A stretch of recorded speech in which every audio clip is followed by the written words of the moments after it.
Culture eats playbooks for breakfasts. I'm working with an early stage startup company right now. They're very much in the reactive firefighting mode.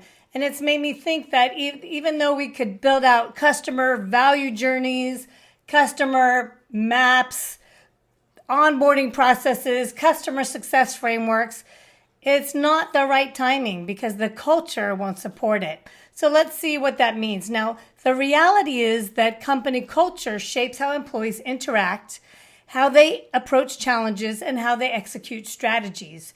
Basically, culture isn't written down, but it's what people do when no one's watching. So we want to really look at when a company is ready to deploy processes. So here's some examples of companies that I've worked with. I've been told oftentimes to fix churn, stop the churn, fix the customer success team. And during my assessment, realized it's a much more systemic issue. But we really need that top leadership, the CEO, the CRO, to address those systemic behaviors like how sales reps are incentivized or selling to poor fit customers, for example.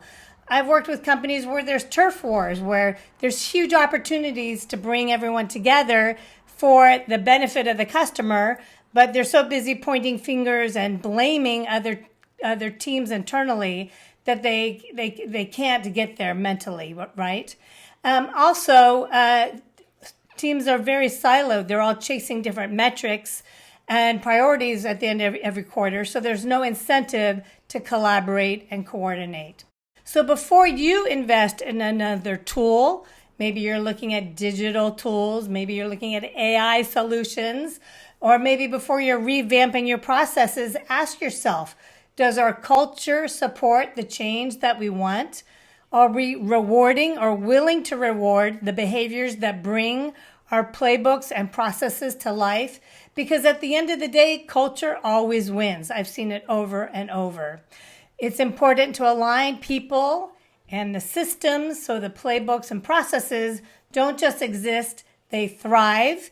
And we want to make sure all those teams are working together so the customers thrive and so that you thrive. To dive deeper, let's talk. I provide assessments to really look at what's happening at the company and what you need to address now, next, and later to help you thrive and your customers thrive.